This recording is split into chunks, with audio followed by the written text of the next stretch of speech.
So here's the deal.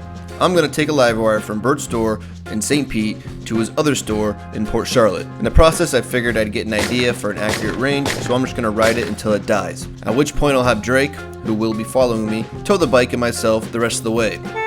Now the EPA uses a combined city and highway test to get an accurate idea of range for electric vehicles. So here's the route. I'm going to bop around the city for a bit and slowly make my way to I-275. From there, I will head south over the Sunshine Skyway Bridge, which eventually turns into I-75. I will then head south until I reach Port Charlotte or the bike dies on the side of the road. The entire route is about 88 miles, so according to the website, I should make it there without a problem. Alright, so me and Drake are off to Black Widow. Hopefully it doesn't die. If it does, do we have like a hand signal? Just that? Is that what that means? There's two different scenarios for that. A lot of people in Florida see trouble. You go out west, it's cops. Oh. But that's just the easiest thing. All right. Noticeable, so. If it dies, yeah, I'll let you know. Let's hit it.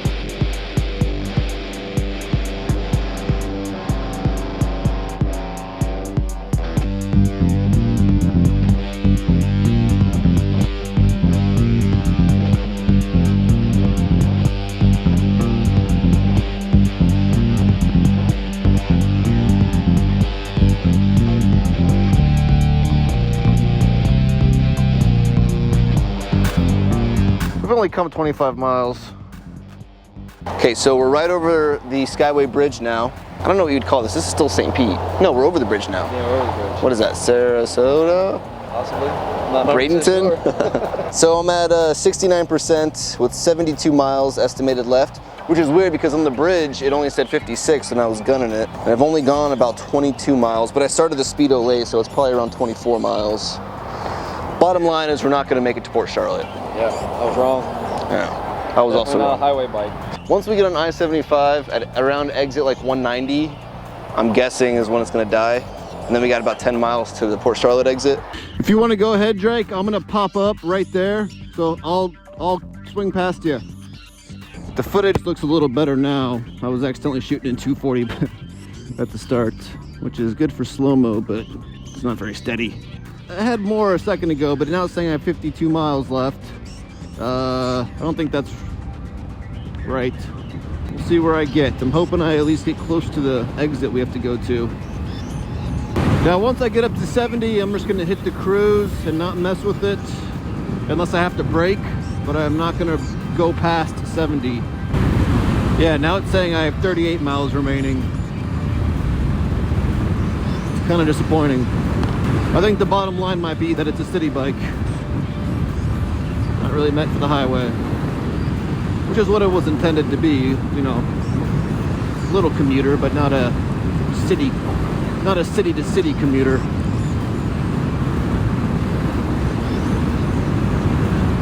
Coming up on I-75 right here. This is the on-ramp. Saying I have 30 miles left at about 57%.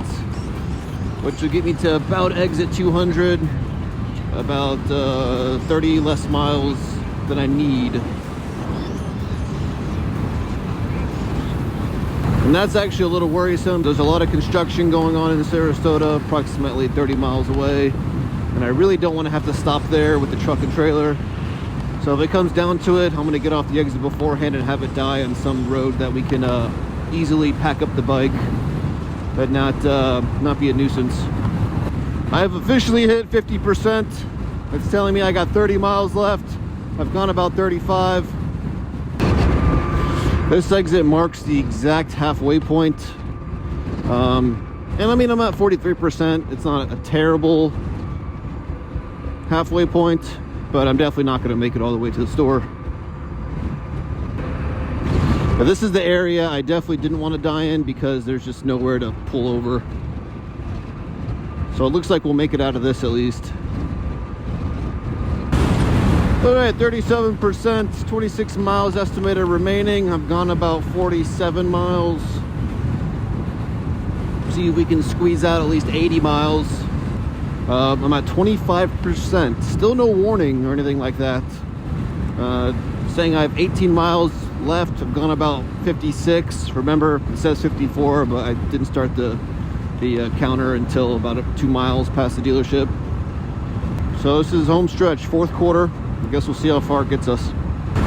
20%, 15 miles estimated remaining, down to about 60.